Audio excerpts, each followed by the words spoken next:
Começa agora o Ficção Americana, seu podcast sobre literatura e psicanálise e seu inevitável entrelaçamento. Eu sou o Evandro e estou acompanhado das minhas colegas Laís e Dani. Somos psicanalistas, apaixonados por literatura e por algumas outras coisas que vocês e a gente vai descobrindo ao longo dos episódios. Muito bem, começamos de novo. Estamos aqui no segundo episódio do nosso Ficção Americana. Sejam bem-vindos, bem-vindas, bem-vindes. Estamos aqui, eu, Evandro, psicanalista e agora podcaster também, né? Olha, veja só você. Tô aqui com a minha colega e amiga Dani. E aí, Dani? E aí, Evandro, buenas tardes. Buenas tardes, buenos dias e buenas noites. Porque o pessoal vai estar escutando em algum momento, né? Sim. E aí, Laís, tudo certo? Tudo certo por aqui também. Olá, pessoal, que bom estar de volta. Bem, gente, temos pra hoje... O que temos pra hoje, Dani? Bom, então pra hoje a gente tem O Avesso da Pele, do autor Jefferson Tenório. É um livro que foi ganhador do Jabuti do ano de 2021. E basicamente nesse livro, é um livro maravilhoso, né? Um dos muitos livros maravilhosos que a gente vai discutir aqui no podcast. Mas ele traz aqui a história do Henrique, né? Se é que eu posso dizer que é só do Henrique, mas do Henrique, da Marta e etc. Tudo isso narrado pelo Pedro, que é o filho do Henrique. E enfim, né? Trazendo já essa questão que eu acho que a gente já vem discutindo desde Louças de Família. A questão da família é a grande questão desse livro também, né? Não só, mas tá bem enraizado na questão da família.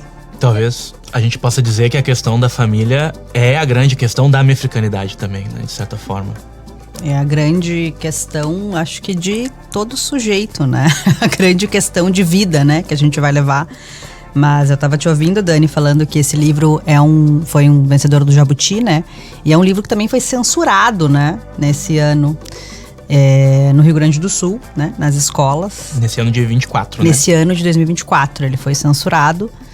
E então é muito interessante pensar sobre essa censura. Acho que a psicanálise vai trazer isso, né? Do que é do sexual, do que é da família, porque quando eu li este livro pela primeira vez, ele me tocou pela forma honesta que o Pedro, não sei se honesta, mas por essa forma menos púdica que o Pedro vai narrando esses entrelaçamentos da família, assim, esses entrelaçamentos entre os pais, esse entrelaçamento de questões, enfim, do sexual. É um livro que traz, enfim, né, abuso, adolescência, traz muitas coisas, né? Então, que acontecem dentro da família. E que, enfim, talvez por isso até ele tenha também sido censurado, né? Pois é, eu fiquei pensando porque quando eu falei sobre a minha segunda releitura desse livro, comentei que eu achava uma pena, né, que ele viesse a conhecimento do público a partir de uma censura, né, o que é interessante, mas eu me referia a uma censura a partir de uma censura a partir da ideia de uma agressão policial, né? Como se fosse por isso. E daí depois eu pensei, não, mas pelo que ele foi censurado exatamente, né? Eu não sei do porquê que ele foi censurado. O que é que tá no livro que alguém leu que ficou pensando assim, nossa, isso daqui meu filho não pode ler. É pelo sexual, pela cena de abuso físico, é por uma pessoa compreendendo como uma pessoa negra é tratada na sociedade, porque tem muita coisa ali no livro, né? Então, o que alguém leu e pensou, horroroso, não quero que meu filho leia. Talvez a própria conjunção de todas essas questões ao mesmo tempo, né?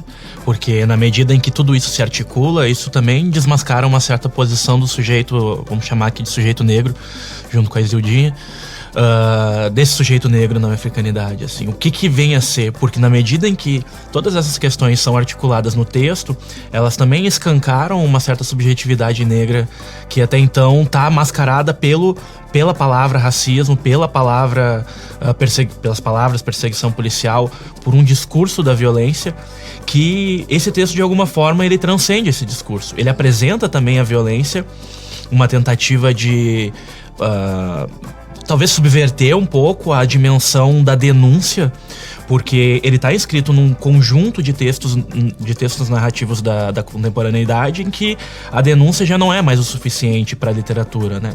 Então ele sim denuncia o racismo, mas ele também apresenta uma subjetividade que, para os moldes da literatura como nós a temos, ela é inovadora também. Não inovadora porque é o primeiro da geração, mas inovadora porque está num rol de textos que apresentam uma subjetividade negra de outra forma, né? Então isso também assusta. Que negro é esse que está aparecendo no avesso da pele? Em que diz, é importante preservar o avesso. Que negro é esse que aponta para algo para além da raça enquanto constitutivo de si, né? Maravilhoso. Tem uma diretora de uma escola de Santa Cruz do Sul que diz que fez um vídeo, né, criticando o livro e falando um pouco sobre esse cerceamento, sobre do porquê que o livro estaria sendo censurado, e ela fala das palavras de baixo calão utilizadas no livro, né? E eu fiquei pensando nisso que a gente recalca mesmo, né? Nessa ideia de que na família é só amor, né? Família e amor. Família, não se falam essas coisas que acontecem por debaixo, por esse avesso da família também, aproveitando a palavra do livro. Nesse avesso a gente prefere que mantenha debaixo dos tapetes, né? A gente prefere que fiquem lá. E o livro traz também como denúncia dessas coisas que acontecem dentro da família, ou não sei se como denúncia, mas como algo que também acontece na família. E eu acredito que isso que se queira recalcar quando se cerceia, né? Quando se quer que as crianças não tenham acesso a isso, os adolescentes, na verdade, né? Porque era um livro para os adolescentes. O Tenório diz que ele acredita, né, que os temas, né, ambos os casos de cerceamento podem estar relacionados aos temas abordados, né, da violência policial, do racismo estrutural, das críticas à precariedade da educação também, né. Então, enfim, ele traz que acredita que foi por isso que foi censurado. E eu acho que quando teve essa notícia da censura agora em 2024, acho que foi em agosto, não sei agora muito bem qual foi o mês que isso aconteceu, eu achei maravilhoso, assim, porque o livro veio, aquilo que se censura, aquilo que se proíbe, é aquilo que se, né, que se dá... como que a gente vai dizer isso? De alguma maneira fica polêmico, as pessoas querem ler. Então eu queria muito que ele fosse lido. Gera curiosidade. E gera curiosidade, né? Que é disso, mais ou menos voltando de novo para a psicanálise, a ideia da sexualidade. Isso que a gente não quer que tenha, né? Que a gente escuta na cultura. Dessas mesmas pessoas que queriam o cerceamento desse livro, que a sexualidade, não poderia ter aulas de sexualidade na escola, ou não se pode falar de sexualidade na escola. São muitas pessoas que muitas vezes são cúmplices desses abusos que acontecem nas casas e que não querem que as crianças, no caso, aprendam sobre a sua sexualidade, né? Ou sobre essa ideia de que estaríamos ensinando sexo para as crianças ou algo parecido. Então, acho que tem disso, e a psicanálise também tem esse mal-estar que ela gera, porque vai trazer a sexualidade à tona, vai falar sobre isso, vai falar sobre a violência, sobre a agressão, sobre a agressividade, especificamente, né? Que, mais uma vez, assim como no Louças, é muito presente, né? Sim. E no livro tem uma passagem bem interessante, eu acho que por essa questão de uma sexualidade atravessada na família, né? Que é aquela relação do Henrique com a prima, né? Quando eles vêm morar em Porto Alegre e em algum momento ele fala alguma coisa de toda vez que ela te levava pro quarto, você já sabia que não podia dizer não pra ela, né? Dessa cena do quanto que ela... daquela prima que faz N coisas ali, pede pra ele fazer várias coisas e etc. E ele não podia dizer não, porque ele sabia que ela era uma pessoa já manipuladora e tinha todos os subterfúgios pra conseguir botar a culpa nele se isso viesse... se ele falasse alguma coisa, né? Se ele pedisse ajuda e etc. E todas as violências que até então ele já tinha passado, né? Só pra também trazer que o livro diretamente aborda essa questão de como que um abuso é tratado dentro da família, né? E é muito interessante que essa prima, ela não é uma adulta, né? Ela tem acho que 2 anos mais que ele, assim. Então, na verdade, os dois estão naquele momento de exploração da sexualidade, né? Eu vejo muito por esse lugar, assim. Não é essa prima, um adulto que sabe o que tá fazendo e que vai lá e que tá abusando, né? Mas que essas questões que são inerentes à sexualidade, elas estão na família, né? E por mais que se queira tirar, por mais que se queira recalcar, tapar, botar panos quentes, que é como se faz na família, né, Dani? Não vamos falar pra ninguém pode sair daqui, né? Ninguém pode falar sobre isso, né? Então eu acho que ali, por exemplo, essa cena com a prima é muito interessante, que é uma cena em que a prima quer explorar o corpo dele, né? Tem essa questão do corpo, da exploração. E de uma curiosidade também. Isso, de uma curiosidade que talvez ele também tivesse, mas que ele narra ali como, né? Eu não podia dizer não pra ela, né? Esse lugar que, enfim. E aí que tá, né? E essa frase, eu não podia dizer não, ela vem de que forma, assim? Acho que fica uma questão no ar um pouco, assim, porque ele podia dizer não, eu não sei, o que significa essa frase? Eu não podia dizer não pra essa que era supostamente uma igual, na medida em que tinha a mesma idade, em que éramos primos, estávamos num patamar próximo. Mas o que faz com que ele não possa dizer não? Parece que essa é a pergunta dele ao longo do livro inteiro, pelo menos da forma como o Pedro narra, né? Dessa vontade dele querer se retirar das coisas e se questionar se eu posso dizer não pra essa coisa que tá me fazendo mal. Eu posso me retirar dessa coisa que tá me fazendo mal. Parece que esse é o questionamento do Henrique o livro inteiro. Que de alguma forma dialoga com o próprio formato narrativo.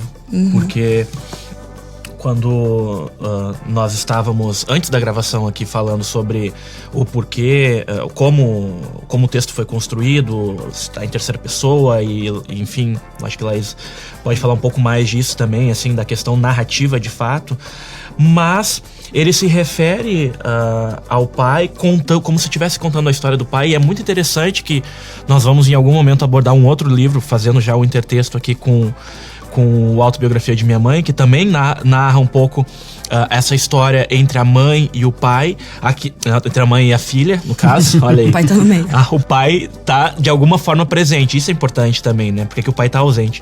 Mas, aqui nós temos uma história de um filho que conta a história do pai, quando na verdade está contando a própria história. Então, onde que a história do Pedro tá sendo contada aqui nesse livro? Porque parece que esse é o movimento também, de se retirar da sua própria história contando a do pai. Não, aqui agora eu vou contar a história do meu pai.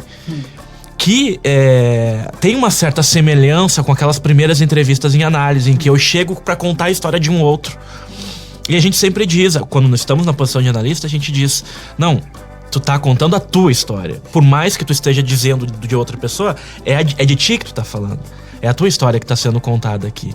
Então é um pouco uma armadilha que o Pedro, enquanto narrador, se coloca, que é a de parece que eu não vou contar nada de mim, mas eu tô contando tudo que eu posso nesse momento.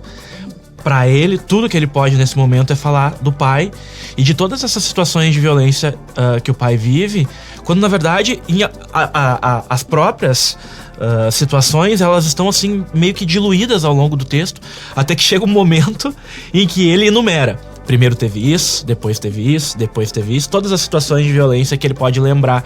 E no fim das contas ele tá contando as próprias situações que também estão sendo vividas ali, né? Isso me parece algo bastante interessante pra gente pensar como num primeiro momento é possível falar de si. No primeiro momento é possível falar de si alienado a um outro. É só depois que essa alienação ela vai dar lugar para uma separação e para que eu possa de fato contar algo genuinamente meu, que eu diga, ok, esse foi um erro meu, esse foi um medo meu, essa foi uma interpretação minha, eu não tô mais falando do meu pai agora. Essa narrativa, né, Evandro, que tu traz um pouco, que é uma narrativa, eu assisti uma entrevista do Tenório, porque não é muito comum essa narrativa em segunda pessoa, né, em que mais ou menos tu convida o leitor como um cúmplice, assim, né, para um romance, enfim. Mas ele diz que é uma narrativa em falsa segunda pessoa, porque na verdade ele usa outras três, ele faz uma narrativa em segunda pessoa quando ele vai falar do pai, ele faz uma narrativa em primeira pessoa quando ele vai falar de si, e ele faz uma narrativa em terceira pessoa, como aquele narrador onisciente, que de tudo sabe, que tem um distanciamento maior, né, de quem tá lendo, quando ele vai falar da mãe. E daí isso é muito interessante, também é algo daquilo que a gente vinha falando aqui, parece que ele não tá contando nada quando tá contando, mas tá contando tudo, né? Dessa aproximação com esse pai que se foi, do distanciamento que ele sentiu, talvez, como filho, né? Porque é o Pedro que tá narrando, da mãe, e depois falando de si, assim, de uma maneira mais pós-desalienação, né? Uma ideia de separação, assim. Eu achei interessante, acho que isso que tu trouxe também fala um pouquinho sobre um dos primeiros trechos do livro que a gente trouxe para comentar, que eu acho que é interessante pra gente falar um pouquinho quando ele apresenta, né, esse pai, assim, e vai falar um pouquinho disso. Acho que o Evandro pode ler para nós, então. Às vezes, você fazia um pensamento e morava nele. Afastava-se. Construía uma casa assim, longínqua, dentro de si. Era esse o seu modo de lidar com as coisas. Hoje prefiro pensar que você partiu para regressar a mim. Eu não queria apenas a sua ausência como legado. Eu queria um tipo de presença, ainda que dolorida e triste. E apesar de tudo, nesta casa, neste apartamento, você será sempre um corpo que não vai parar de morrer.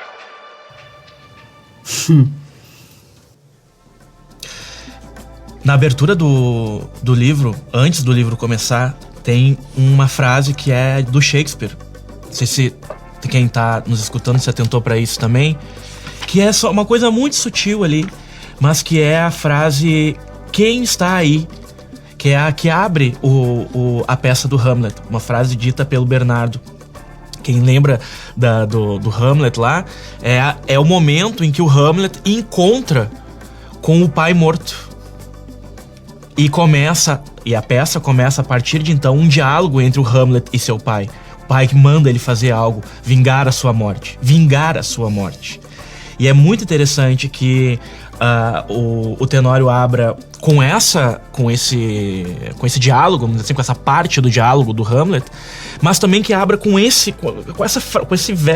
um verso praticamente, né, com essa estrofe aqui, que fala de como a presença do pai permanece, como esse fantasma do pai permanece na vida de Pedro, e é esse o diálogo que vai acontecer. Não é o diálogo do Hamlet filho com o Hamlet pai, mas é o diálogo de Pedro com o Henrique, numa tentativa de entender que morte foi essa, de colocar uma palavra. A gente sempre diz que o real é aquilo que não apresenta condições de serem explicadas por palavras, que a gente não dá conta de colocar palavras no real. É como se o livro também fosse uma tentativa do Pedro de nomear a morte desse pai que aparece como uma presença tão forte, mesmo na ausência. Quando eu li essa frase, assim, no livro, eu fiquei pensando se ele estava falando o quanto isso dizia dele, né? O quanto dizer isso do pai também estava dizendo do Pedro, porque desse... Ele diz, eu não queria somente a sua ausência, né? Mas como é presente esse pai na vida, a gente vai escutando ao longo da narrativa inteira, e ele vai trazendo muitos pontos de conexão com esse pai, de conversas com esse pai, de esse pai alguém que ele recorre para pedir conselho num relacionamento amoroso que ele estava prestes a começar, né, a vida, assim. Então, parece que ele larga essa negação, assim, do você não era presente, e depois ele vai tentando responder a ela, assim, dizer, não, talvez você era um pouco presente, né, que às vezes o trabalho de uma análise, a gente chega, né, trazendo uma verdade sobre si e vai abrindo buraquinhos nela ao longo do processo analítico, para poder ver que não era exatamente aquilo que a gente disse lá no início, mas tem outras camadas também, né? Uhum. Voltando ali à questão do Shakespeare, fiquei pensando que ao longo do livro ele traz a figura do professor Silveira, que em algum momento ele fala que o professor Silveira falava de Shakespeare e Ogum com a mesma intensidade e beleza. E me parece aqui que é uma homenagem ao Oliveira Silveira, né? Sim. Né? De forma bem bonita, inclusive. Tanto que, só vou te cortar porque tanto que é um ato falho, que na verdade do que tá nomeado no texto é o Oliveira. É Oliveira? Pra mim era ele, né? É o Oliveira Silveira, claro. Enfim, fiquei pensando justamente nas questões americanas, né? Que a gente vem construindo e etc. E do quanto que essa junção ou essa ligação, não sei que palavra usar aqui, intersecção que seja, né? Aparece aqui também, né? O quão esse livro é americano, né? Eu fiquei pensando nisso. Enquanto eu escutava, fiquei pensando dessas referências todas que ele vai trazendo, né, ao longo do livro, assim como no Louças, né? Essas referências ao Oliveira Silveira, e depois ele conta que o pai sugere para ele, né, o livro O Jogo da Amarelinha, né, de Cortázar, assim. E sugere que ele escreva, achei tão bonito isso, que ele escreva o capítulo 7 à mão para dar para uma menina, para Saharienne, por quem ele estava apaixonado, enfim. E como essas referências vão aparecendo, assim, né? Referências americanas, referências latino-americanas, né, também. E, enfim, que são interessantes para ir pensando esses entrelaçamentos e como esse pai fazia parte desse que ele era, não é? Que, enfim, são as referências dele também, não é? Sim, e pensando nessas referências, eu vi uma entrevista do Tenório falando sobre o quanto ele queria o uso dessas referências de forma não tão demasiada, assim, para também não soar uma coisa pedante, mas acho que também tem essa questão de trazer esse personagem que é visto como negro, desenhado como negro, também numa outra posição, né, de conversando com essa intelectualidade também, assim, né. E pensando em referências, eu fiquei pensando numa das cenas ali que o Tenório traz de uma das namoradas do Henrique, a Juliana, que quando ela vai lá, peraí, deixa eu achar aqui certinho, quando ela fala assim, quando a Juliana é apresentada para a mãe do Henrique, e ela fica pensando que que se eles tivessem filhos, esses netos dela seriam mais clarinhos, né? E eu fiquei pensando que nessa cena o Tenório também faz uma brincadeira com refs de outras formas, né? Remete diretamente àquele quadro A Redenção do Cão, do Brocos, né? Nessa perspectiva de que o Brocos foi uma pessoa que viveu radicada no Brasil mais de 40 anos e etc. E toda essa ideia de uma higienização racial e etc. e tal. E fui dar uma procurada, assim, sobre essa questão do o que seria a redenção do Cã, né? Porque basicamente o Cã é o filho de Noé, que vê seu pai bêbado e nu. Mas quem sofre algum tipo de castigo é o irmão Canaã. E ele é castigado para ser o servo dos servos, né?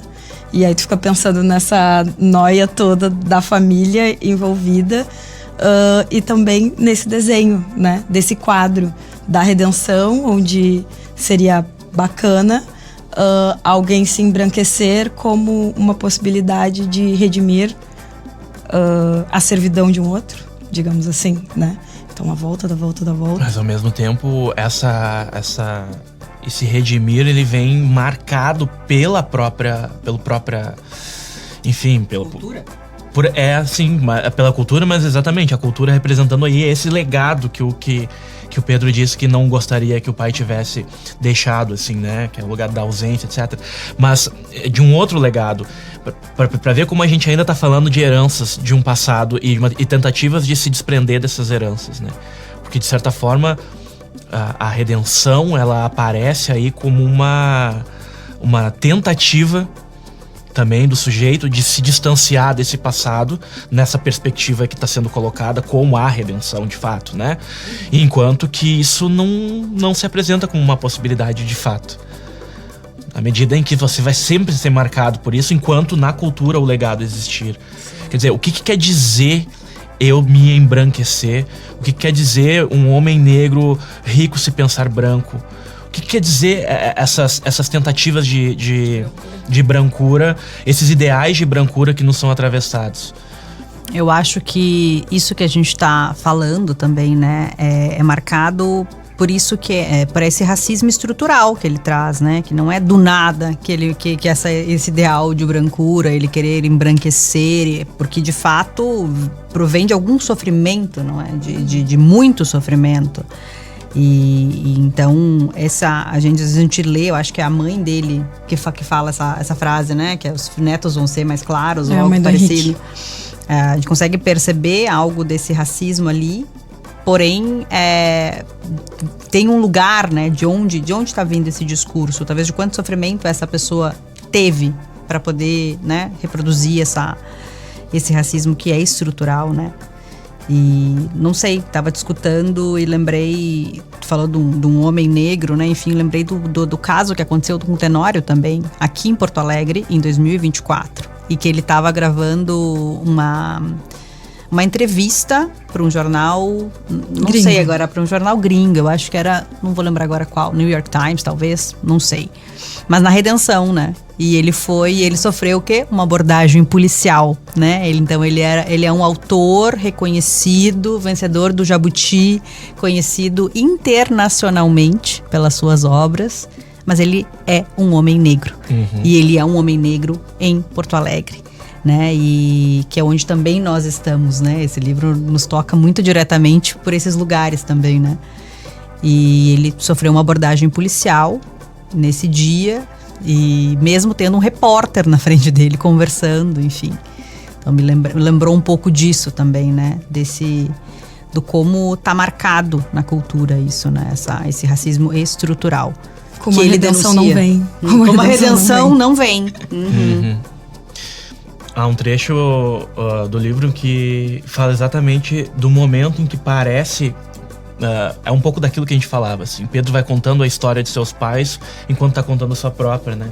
Porque ele fala de quando a sua mãe, que só vai ser nomeada lá pra frente, inclusive, também mais um ponto em comum, assim, com essas outras, com louças e com outros tipos de textos, outros textos, né, dessa literatura contemporânea, né?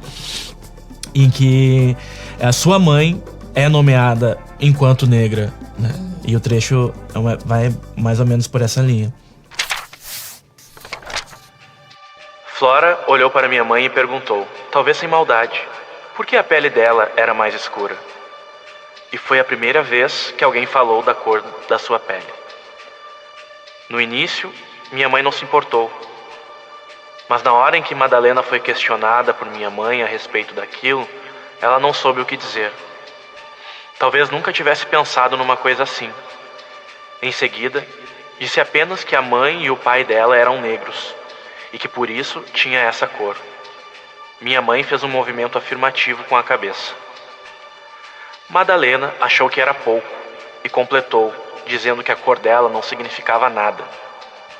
Que cada pessoa é uma pessoa e nunca deixe te diminuírem porque você é negra, ela disse. Minha mãe, a princípio, não entendeu por que ela falara aquilo com tanta ênfase e passou dias pensando naquela palavra, negra. Disseram-me negra? Negra. Exatamente, negra, né? Lembra muito esse poema, né? Enfim. O que me chama bastante atenção nesse trecho também é o fato de que a resposta dada para essa menina foi: teus pais eram negros. Como se tratasse exatamente de um legado sem muitas outras possíveis elucubrações a respeito disso. Quer dizer, o que esse significante está dizendo para essa menina nesse momento? O que está sendo construído enquanto significante para essa criança? Negro porque meus pais são. Isso não quer dizer absolutamente nada. Sou branco porque meus pais são. Sou isso porque meus pais são. E o que significa ser negro, não é? Porque, enfim,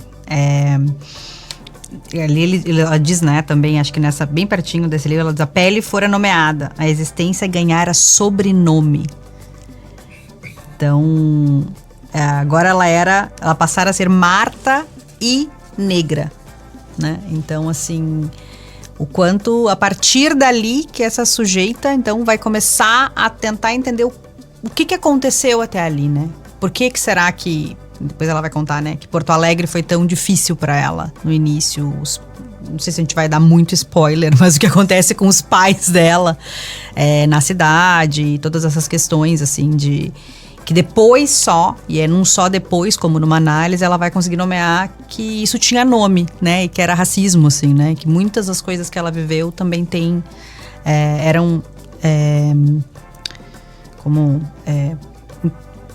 tinham relação com esse racismo presente, com a raça, com essa invenção, né? Por com mais essa invenção branca. Por mais que ela, Marta, também tivesse uma relação não tão... Como é que eu posso dizer? Combativa, né? Com esse racismo, né? Era uma relação meio, eu sei o que é, mas também não quero falar sobre, né? Quero ignorar. Como, por exemplo, cenas dela e o Henrique indo a lugares onde são socialmente frequentados por pessoas brancas, como cinema, teatro, restaurante, né? E eles serem as duas únicas pessoas brancas. Opa! Olha, um ato falho maravilhoso, né? Exatamente. Serem as únicas pessoas negras, né? E essa negação dela, assim, no sentido de... e o que muda, né? A própria negação, é disso que tu tá dizendo, né? Dessa negação, assim, os dois serem os únicos brancos, como é, talvez... Porque ela foi criada por pessoas não negras, né? Fala isso o livro também, né? Ela foi criada pela Madalena, enfim, por pessoas não negras. E que negavam essa questão do racismo. Sim, também, que a cor da pele não significa nada. Não significa nada, como o Evandro leu, não significa nada. Você não é menos, você não deixem que às vezes numa tentativa de proteção, numa tentativa de trabalhar, como se diz hoje, né, bastante na autoestima, né, mas só que negando o que se passa, né. E ela nega isso ao longo de isso é razão de muitas das brigas dessa mãe, da Marta, com o Henrique, né, que vai falando um pouco sobre o racismo, e ela diz, não, isso não vai mudar nada. Enfim, a Marta faz esse personagem, né. A mim me parece uma espécie de condensação teórica, assim, o que o Tenório tá fazendo aqui, porque o que ele tá apresentando, de certa forma, é uma discussão que se coloca o pai como esse que é amigo do Oliveira Silveira e a mãe como essa mulher que foi criada por pessoas não negras a fim de negar o racismo enquanto tal, ou seja, como uma representante, não sei se uma representante, mas como uma pessoa que condensa ali toda a discussão a respeito da democracia racial enquanto uma possibilidade de explicação para uma união das raças no Brasil e na americanidade como uma espécie de extensão dessa tentativa de explicação brasileira. Porque quando ela diz isso, a raça não significa nada, etc e tal. Bom, é exatamente esse outro lado do que o Oliveira Silveira está falando para o Henrique e para o Pedro, assim, tanto faz, na verdade, os dois são a mesma pessoa nesse momento. A ponto de que, quando acontece a cena final e a gente fica sabendo como que o pai de Pedro morre, no enterro, a mãe dele não vai. Ela não tá presente, ela não quer saber. Ela não quer saber do que é isso que acontece.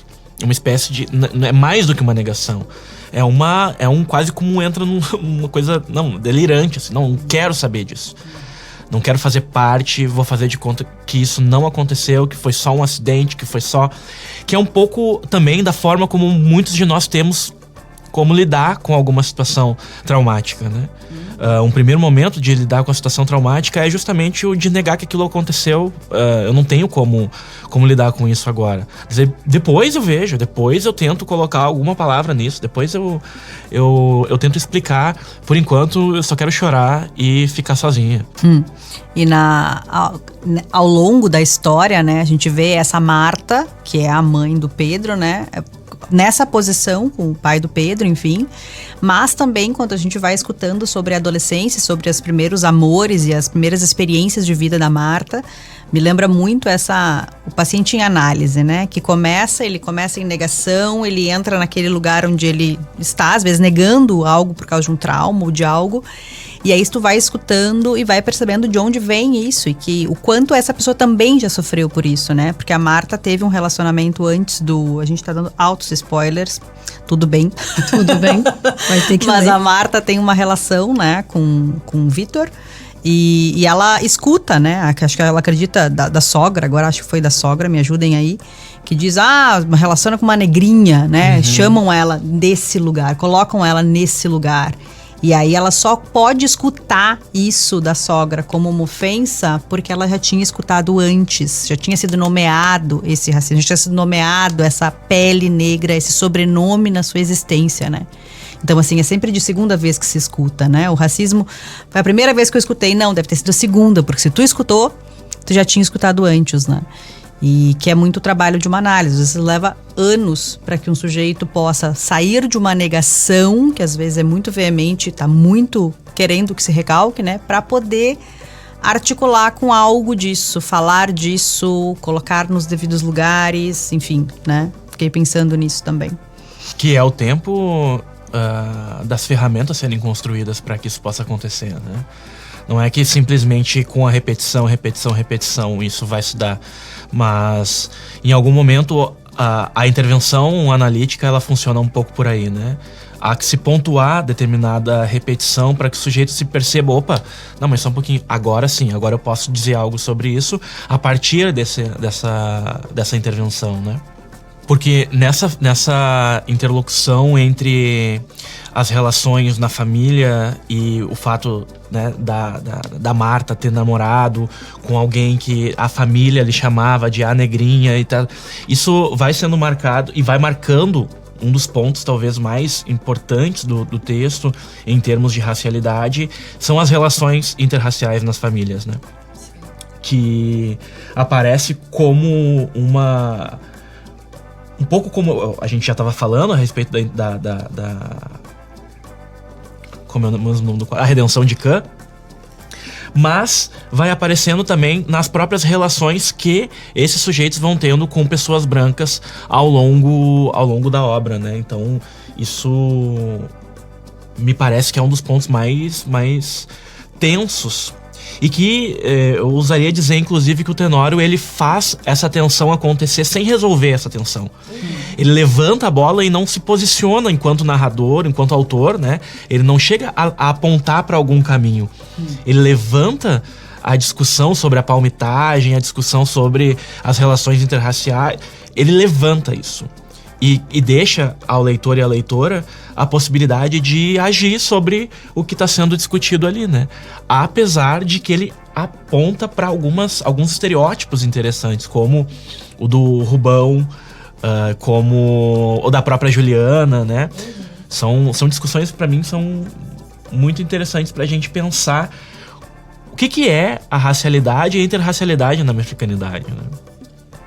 Sim, eu tinha selecionado uma parte aqui que eu tinha achado interessante dessa relação do Henrique com a Juliana. Deixa eu ver, que era algo que falava ali da mudança na relação deles, nessa questão do...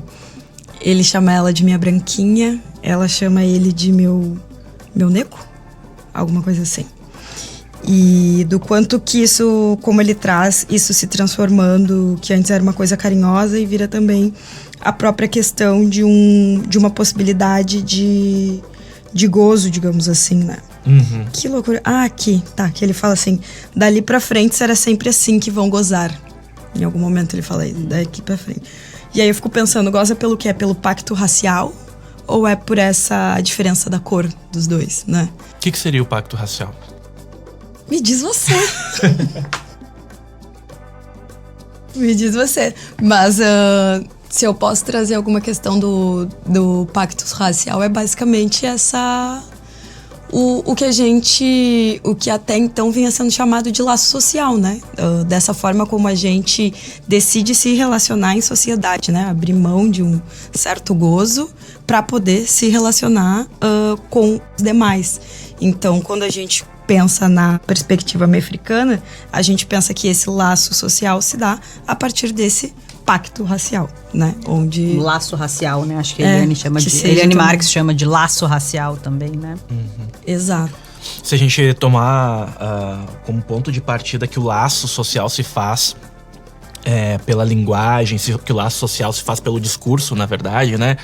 Esse discurso, ele é sempre aquele que deixa alguém de fora. Então vamos pensar que pra gente poder formar um grupo, a gente não consegue formar um grupo sem deixar alguém de fora. O nosso grupo é formado justamente porque alguém ficou de fora. Então, quando nós dizemos nós somos brasileiros, o que faz com que a gente seja brasileiro? A gente não ser argentino, a gente não ser uruguaio, a gente não, né? Exatamente, nós formamos um grupo e deixamos outros de fora. Não necessariamente deixar esse outro de fora significa querer matar, porém muitas vezes sim. Quase todas as vezes sim, ok. Quando a gente está pensando uma sociedade que é marcada pela racialidade, um discurso que só existe por conta da racialidade, esse laço, ele não é como um laço que junta a todos nós, que nos enlaça, mas mais como um laço, como diz a psicanalista Marlene Luz, um laço como uma bolhadeira, aquele que eu enlaço o outro e o prendo. Então o laço racial é esse que permite com que alguns possam estar dentro desse grupo e outros estão fora. Porém, esses que estão fora querem entrar. Quer dizer, dá uma complexidade maior pro fato de que, ok, nós já temos o conceito de pacto da branquitude, da branquitude. Branquitura é ótimo, né? Uma tessitura da branquitude ali. Da brancura. Exatamente, né? Um pacto para a brancura de todos os corpos ali. Mas esse pacto da branquitude, ele só pode se consolidar, de fato, se houver um discurso, como o discurso do mestre, no qual nós estamos inseridos, né? Na africanidade. Se houver um discurso que possibilite que alguns de dentro impeçam a entrada desses de fora. Então, o laço racial é justamente esse que impede com que esses sujeitos marcados pela negrura possam acessar certos dispositivos na sociedade, na cultura, né? E a gente percebe isso no texto, a gente percebe esse laço acontecendo não só numa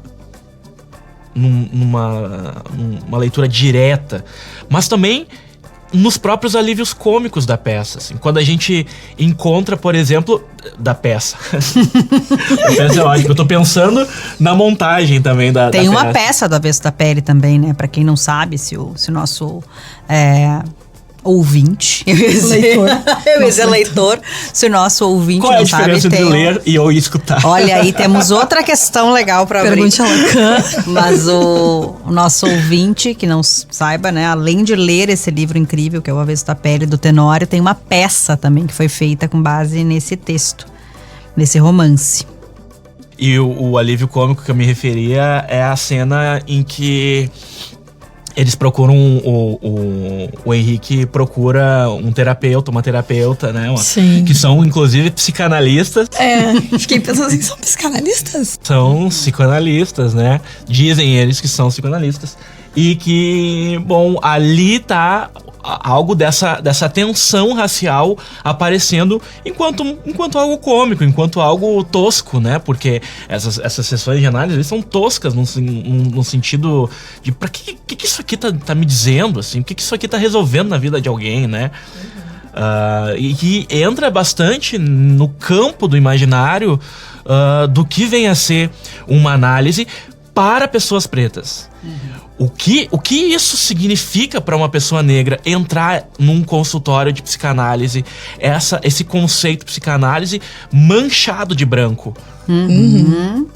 O Tenório deu uma entrevista também, né, esses tempos, para um podcast da Vera, que também é uma psicanalista, em que ele fala que ele, inclusive, muitos psicanalistas entraram como numa rixa com ele, numa briga com ele, assim, para defender a psicanálise com unhas e dentes, que é a psicanálise, porque há essa crítica no livro, num sentido, assim, de um autor, ele é um escritor, ele não é um psicanalista, ele é um escritor, né? Ele não tem compromisso com a verdade. Ele não tem, ele tá ficcionando, não é? Como a vida. E dessa crítica à brancura da psicanálise, que aí acho que aí nos interessa muito, porque na construção da psicanálise amiafricana também viemos para fazer essa crítica à brancura da psicanálise, e não uma crítica só para dizer, nossa, isso não serve para nada, mas uma crítica para colocar outros autores aqui, não é? Para conversar com isso que precisa estar com textos como o do Tenório, que precisam estar nas nossas leituras, assim como não somente os textos, né, enfim, de autores europeus e dos franceses, mas textos que fazem parte desse imaginário da nossa cultura, da mefricanidade, para que a gente possa estar, sim, escutando esse sofrimento na clínica, né? Então, ele vem com essa crítica à brancura da psicanálise, e aí ele conta nessa entrevista, né, o Tenório, que ele recebeu muitas, enfim, como uma discussão, uma briga, assim, dos psicanalistas, que não é assim, né? E achei super interessante também, né, de pensar essa visão de um psicanalista branco indo ensinar o Tenório, de que a forma como ele vem trazendo o psicanalista está errada, né? Tipo, ok, você provou o ponto. Fale mais, continue. Enquanto a gente isso. fala, a gente se entrega, vai lá. Que é sobre essa impossibilidade de torcer, né? Essa impossibilidade de escutar realmente um escritor americano falando sobre não sobre a psicanálise, mas sobre a sua vivência, enfim, sobre aquilo que ele ficciona, né? Que é que também é um homem negro, né? Assim como o Pedro. Mas escutar ele e poder pensar a partir do que ele traz. Como é que a gente pode falar disso? Como é que a gente pode pensar a psicanálise com isso que ele traz também, né? Eu acho que aí tem muita coisa, né? Porque ele tem uma cena da terapia, é uma cena em que os pais dele vão, né, pra tentar a última cartada antes de encerrar o relacionamento, enfim, E antes do Pedro nascer. Antes do Pedro nascer, né? Foi inclusive na noite anterior, ou enfim, um pouco antes, né, dele ser concebido. E que a Marta convida, então, o Henrique para ir para uma terapia de casal, e que é uma terapia de casal em que tem a analista da Marta e o analista do Pedro juntos. Genial. Na sala. A receita pra dar merda tá aí, né? É o que eu digo, é os guri contra as gurias, né? E aí a gente vê muito dessa cena, não é? E aí ele começa, acho que o Evandro pode ler para nós uma cena que eu achei muito sensacional, assim, que ele conta do pai, né? O pai que tá falando, né? Você estava com 32 anos, mas por algum motivo, ali, você lembrou quando fora chamado na secretaria da sua escola. Você estava na 6ª série e tinha 12 anos. Sentou-se diante do diretor e da supervisora, e eles queriam saber por que você tinha começado a gritar, feito um doido, na aula de ciências. Você assustou todo mundo, sabia? E você até quis dizer que na noite anterior, seu tio, o Zé Carlos, quase tinha matado sua tia com um tiro, mas ele atirou no chão e ficou aquela marca no assoalho. E então, para piorar as coisas, veio o professor de ciências e disse que a porra do sol ia explodir. Mas como sempre, você se calou. Eles acharam que você passava fome, porque era magro demais. Então a supervisora da escola te trouxe umas bolachas Maria e um copo de leite com alguma coisa que lembrava o sabor de morango. Pessoas brancas nunca pensam que um menino negro e pobre possa ter outros problemas além da fome e das drogas. Esse trecho, né, que ele vai, quando ele vai nomeando, contando um pouco sobre o que o Henrique sente quando chega para essa sessão de terapia em casal, né, e como faz parte desse imaginário que tu tá falando, né, com tudo isso que ele chega ali e ele não tá ali ainda por isso, ele primeiro vive todas essas experiências, assim, volta lá para o momento que ele foi tomado na escola, na sala de um diretor. Então, isso conta um pouquinho sobre o que era para ele estar começando essa terapia de casal, não é? Ela tá lá para realmente, quando ele conta essa experiência do diretor, né, tá lá para ser, sei lá, indagado sobre algo que fez errado. Não era sobre essa conversa sobre o casal, enfim, vai se desenrolando isso, né? Mas traz também isso que ele sente sobre esses terapeutas que, em tese, acredito que no livro eram pessoas brancas, né? Sobre isso, de que as pessoas brancas nunca vão pensar que um menino negro possa ter outros problemas além de fome e drogas. Ou seja, não vão conseguir escutar a minha subjetividade, né? É algo que ele pontua, assim, e que muitas vezes não vão mesmo, não é? E que depende, enfim. Mas é forte essa cena, assim, e depois vai se desenrolando. Tem um pouco de alívio cômico depois. Acho que aqui é pouco cômico. Aqui não muito, né? Aqui no caso é nada cômico. Mas é desse lugar em que ele não se sente primeiro. E às vezes não é que tu tenha que se sentir confortável numa terapia, numa análise. Dificilmente tu vai te sentir confortável, talvez em algum momento. Porém, ali ele tava se sentindo como, sei lá, fiz alguma coisa errada e tô aqui na frente do diretor da escola, não é? Isso, eu ia dizer exatamente que o fato de ele colocar esse terapeuta na posição de diretor e que vai fazer lembrar de como ele era tratado enquanto criança, faz com que, de alguma forma, a gente pense, então esse sujeito que chega aqui já se supõe que não há problemas maiores na vida dele que a violência. Que é um pouco do que a gente estava falando a respeito do livro, porque o livro, ele foi vendido como um livro sobre racismo. E ele é claro que ele é. Mas ele não é só isso. A literatura negra também, ela é vendida como uma literatura denúncia, como aquilo que denuncia algo. Acho que a gente já passou dessa fase da denúncia. Isso não basta. A subjetividade, ela é possível de ser construída para além disso. Há mais coisas há mais coisas que o menino pobre pode passar do que fome e problema com as drogas, assim. Ficção americana, que é da onde vem o nome do nosso podcast, não é, Evandro? Acho que aqui, desculpa te interromper, mas é bem disso, não é? Não sei se vocês assistiram o filme, nós sim, né? Mas eu digo, o nosso ouvinte, se assistiu esse filme, mais uma indicação de filme, acho que vai ter que entrar um quadro aí, indicação de filmes e livros, para além dos livros, que é o filme Ficção Americana. Não sei em qual streaming ele tá passando.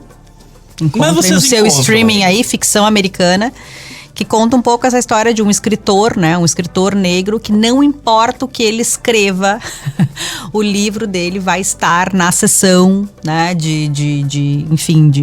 Como é o nome? Como é que eles chamam a sessão lá? Acho que é História Negra, alguma coisa assim. Literatura negra, acho que é por aí, não é? Não importa o que ele escreva, pode ser, não é sobre isso, ele vai estar lá catalogado, né?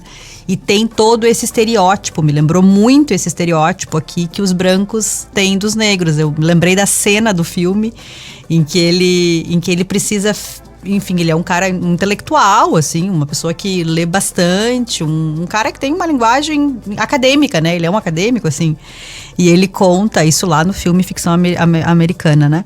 E ele para poder vender o livro dele, ele precisa fingir para a editora que ele fala com um linguajar, não sei como é que eles chamam, né? Um linguajar do gueto, ou enfim, broken English, assim, um inglês quebrado, porque ela precisa imaginar que ele é um homem negro deste estereótipo que os americanos têm de homem negro, né? Passa fome, tem problema com droga. Passa fome, tem problemas com drogas, né? Então ele não pode ser ele mesmo, assim. Então isso me lembrou muito essa intersecção, assim, essa relação do Henrique, né, com esse lugar do tipo, não adianta eu falar que eles não vão me escutar, eles só conseguem escutar. Sim, a minha referência pessoal é a de Todo Mundo Odeia o Chris, assim. Eu não sei vocês, mas sempre que eu vejo esse tipo de discussão, eu lembro do Chris na escola, e a professora, tá passando fome, teu problema é que tu tá com frio, é porque tu precisa de tal coisa. Isso de matar a subjetividade, matar a subjetividade suposta no outro, é uma questão que seria muita prepotência da psicanálise de pensar que isso não vai acontecer num consultório de psicanálise, assim, de que, não, eu estou agora olhando aqui para um sujeito que está em entrevista, vejo que ele é uma pessoa negra, mas o que eu vejo eu estou supondo que ali há um sujeito. Não é só isso que se trata, né? Eu acho que a proposta e a provocação da psicanálise americana não é necessariamente apenas e unicamente construir, como se fosse pouca coisa, claro, não, mas não é somente construir uma teoria que dê conta de todas, mas também de apontar para as problemáticas da psicanálise nesse momento, de pensar que não, homens e mulheres negros chegam hoje, em 2024, seja lá quando que vocês vão estar escutando, mas hoje, em 2024, pessoas chegam em consultórios de psicanálise e ainda são vistas como marcados por esse significante negro acima de qualquer outra coisa. Sim, porque isso é o legado que está na cultura e é algo contra o qual a gente está lutando. Mas simplesmente negar como nós estamos falando que a família de Marta fazia, negar isso enquanto uma problemática consistente e insistente da psicanálise é simplesmente tapar o problema, assim, colocar um tampão nesse furo que nós temos e que a gente precisa, de alguma forma, resolver, deslocar para outro lugar, fazer alguma coisa com isso, né? E aqui eu vou precisar falar da nossa instituição, né? Falar das instituições de psicanálise também, que também é uma crítica, né? Que até hoje, em 2024, se a gente for observar, as instituições psicanalíticas, elas são majoritariamente brancas, né? A gente vai olhar fotos de membros de instituições psicanalíticas e ela é, num Brasil, que é majoritariamente negro, as instituições são majoritariamente brancas. E enquanto a gente não olhar para isso e fazer algo com isso, ao invés de negar, a gente não consegue mudar de lugar, a gente não consegue mudar de posição. Hoje, a nossa instituição, né, que é a Precu, em Porto Alegre, hoje nós estamos, acredito que o nosso quadro de psicanalistas, hoje a gente tem metade do quadro é negro, não é? De psicanalistas e pessoas em formação, assim, mas muito trabalho de quem lá esteve também, né? Eliane Marques puxa muito esse trabalho lá dentro, enquanto psicanalista, para que a gente pudesse ter essa realidade hoje, assim. Então é um trabalho consistente, insistente, como tu vem trazendo, Evandro, de parar de negar isso que está posto e começar a fazer algo com isso, né? Como dizia a Lélia, e partir para negação, ação. Eu só queria trazer mais, pensando nessa questão desse significante, algo que está mais pro fim do livro mesmo, que é aquela imagem do policial. É a terceira noite seguida que ele sonha com a mesma coisa. O apartamento sendo invadido por homens negros. Não quero nada com vocês, é com eles. Sim, e pensar sobre o quanto que o imaginário dele é literalmente invadido só por essa ideia de negrura e brancura, mas que eu fiquei pensando muito naquela música do Racionais, né? Quando ele fala que inacreditável, mas seu filho me imita, né? Nesse sentido de que esse policial, quando fica nessa noia de que esses homens negros que invadem a casa dele não querem nada com ele, querem com eles, é com o filho, a filha e a mulher, né? Nesse sentido de que as mulheres poderiam ser tomadas, né? Nessa questão mais sexual da coisa, né? Que existe o imaginário do homem negro, sei lá que palavra usar. Me falta a palavra aqui, mas também estava lendo Fanon esses dias e pensando justamente que ele traz essa perspectiva quando analisa relacionamentos interraciais e o quanto que existia essa coisa da mulher branca sendo violada por um homem negro, né? E aqui se apresenta de novo. Mas que quando Racionais fala dessa coisa, né,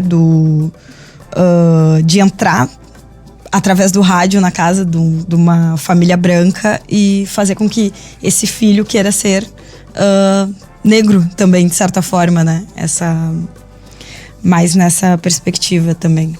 Bem, para encerrar então, esse que é um das últimas páginas do livro e que diz o seguinte: acho que vocês nunca se preocuparam em organizar uma narrativa para mim. Sei que o tempo foi passando e o que foi dito por vocês antes da minha memória foi dito em retalhos. Então precisei juntar os pedaços e inventar uma história. Por isso não estou reconstituindo essa história para você nem para minha mãe. Estou reconstituindo essa história para mim. É perfeito esse trecho, não é? Eu acho, quando eu li, me emocionei muito, assim, porque eu acho que é muito com isso que a gente trabalha na clínica, né? Com não essa reconstituição em si, como o Freud vai dizer, né? Que a gente vai reconstituir os fatos também, mas sobre construir algo com isso, inventar algo a partir disso que se reconstitui, não é? Pegar um pouco dessas histórias, que nem ali ele traz, né? Do pai e da mãe, mas enfim, de todos esses outros que aparecem nessa história, e são muitos, não é? E construir uma verdade que o ponha de pé. Que daí tem uma frase maravilhosa desse mesmo trecho, que eu acho que vale, assim, que diz assim: prefiro uma verdade inventada capaz de me pôr de pé. Que eu acho que é sobre isso que coloca um sujeito de pé, não é? Que é isso que ele pôde construir com o que ele escutou do pai, da mãe, de outras pessoas que tiveram na sua vida e que ele pôde dar sentido, não é? Esvaziar dos sentidos postos e que vieram antes dele e construir um sentido seu, não é? Bem, gente, ficamos por aqui com o episódio de hoje. Leiam O Avesso da Pele, por favor. Quem ainda não leu, leia O Avesso da Pele, assistam a peça, assistam também Ficção Americana, que agora vocês já pegaram da onde que veio a nossa referência de nome de podcast, não é? Ficção Americana. E nos vemos na próxima semana. E compartilhem o Ficção Americana. É isso aí, gente. Bom, o Ficção Americana conta com o apoio e fundamental abraço da Aprecu Psicanálise e Poesia e foi gravado e editado no estúdio Toca do Morro. A gravação, edição e trilha sonora por Davilex, concepção por Daniele Rodrigues, Evandro Machado Luciano, Laís Viana, coordenação de Eliane Marques. Obrigado, Laís. Até a próxima. Seguimos ficcionando no próximo episódio. Obrigado, Dani. Até breve. Até mais, gente. Tchau, tchau.